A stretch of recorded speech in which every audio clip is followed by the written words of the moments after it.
Hello दोस्तों, कैसे हैं आप लोग। इस वीडियो में हम लोग बात करने वाले हैं यूपी बोर्ड क्लास 10th की इंग्लिश के लिए जो top 10 most important question answer होने वाले हैं। इसमें बताए गए जो भी क्वेश्चन और आंसर है ये बोर्ड एग्ज़ाम 2026 के लिए बहुत ही ज़्यादा इम्पोर्टेंट हैं। ये questions exam point of view से चुने गए हैं और हिंदी एक्सप्लेनेशन के साथ समझाए गए हैं ताकि स्टूडेंट इजीली याद कर सकें। तो चलिए बिना किसी देरी के वीडियो को शुरू करते हैं। क्वेश्चन एक है कि who was Lencho, what was his problem. यानी हु वाज लेंचो, लेंचो कौन था, व्हाट वाज हिज प्रॉब्लम। चलिए तो इसका हम लोग आंसर देखते हैं। Lynch was a poor farmer. His problem was that his crops were destroyed by hailstones and he needed money to survive. यानी लेंचो एक गरीब किसान था, उसकी फसल ओला जो पत्थर ओला पड़ते ना बरसात में उससे नष्ट हो गई थी और उसे जीवित रहने के लिए पैसों की आवश्यकता थी। क्वेश्चन 2 देखें कि why did Lencho call the rain new coins. यानी लेंचो ने जो बारिश हो रही थी उनके जो रेनफॉल थे उनके नए सिक्के क्यों कहा।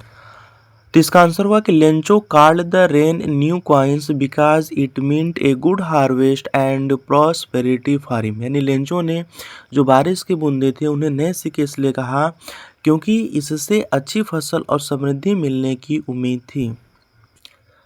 क्वेश्चन नंबर 3 है कि what made Nelson Mandela A great leader. यानी क्या ऐसी बातें थी, क्या ऐसा चीज़ है इसे नेल्सन मंडेला को एक महान नेता बनाया। तो इसका आंसर है कि Nelson Mandela became a great leader because of his courage, sacrifice and fight against apartheid. यानी नेल्सन मंडेला को जो ग्रेट नेता बनाता है, ग्रेट लीडर बनाता वो था उनका साहसी, त्यागनेस यानी त्यागी जो होते हैं, त्याग करने की जो क्षमता थी और रंगभेद के खिलाफ जो संघर्ष करने वाले चीज़ें थी इसके वजह से। अगले क्वेश्चन की तरफ बढ़ते हैं। क्वेश्चन है कि व्हाट इज अपार्थिड। ये जो रंग भेद की नीति है, जो रंग भेद ये क्या चीज़ है।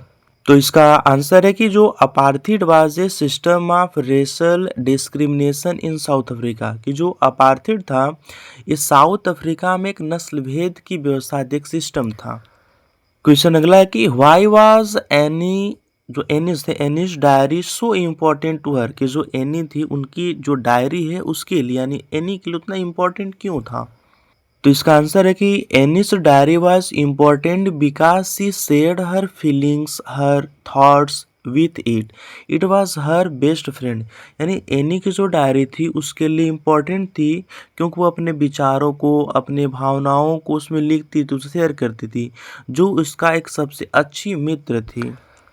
क्वेश्चन अगला है कि what made the young seagull afraid. यानी ऐसा क्या चीज थी जिससे कि जो यंग सीगल था वो ज्यादा भयभीत हो गया था, डर गया था। इसका आंसर है कि the young seagull was afraid to fly because he feared that his wings would not support him. जो यंग सीगल था, जो युवा सीगल, सीगल एक होता है समुद्री पक्षी होता है जो उड़ने से डरता था कि उसे एक बात की डर थी कि उसके पंख उसे संभाल नहीं पाएंगे, मतलब जब वो उड़ेगा तो उसके पंख उसका सपोर्ट नहीं करेंगे। क्वेश्चन अगला कि what message does the poem dust of snow give. ये जो पोएट्री है उस पोएट्री के पहला चैप्टर है कि डस्ट ऑफ स्नो, उससे है कि उससे मैसेज क्या मिलता है।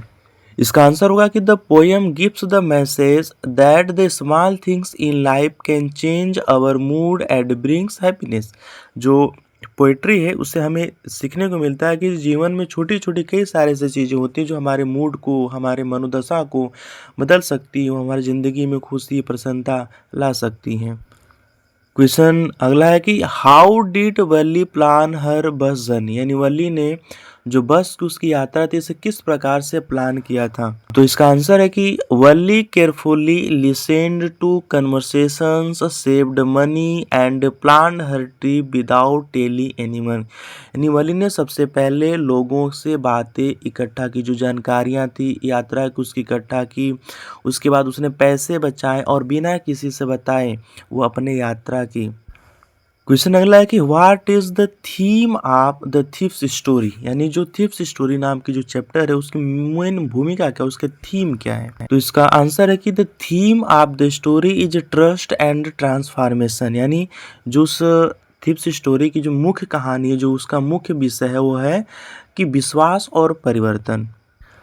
क्वेश्चन 10वां और आखिरी है कि why did Griffin become a lawless person, जो ग्रिफिन था एक लॉले पर्सन, मतलब जो नियमों का उल्लंघन करने वाला व्यक्ति क्यों बन गया। तो इसका आंसर है कि the Griffin became lawless because he misused his power of invisibility and lacked moral values, मतलब उसने जो एक मेडिसिन डेवलप किया था, बनाया था, जिससे कि वो इनविजिबल हो जाता था, उस मेडिसिन का उसने गलत यूज़ किया और जिसके वजह से उसने क्या किया, एक ला ले पर्सन, मतलब कानून को तोड़ने वाला पर्सन बन गया।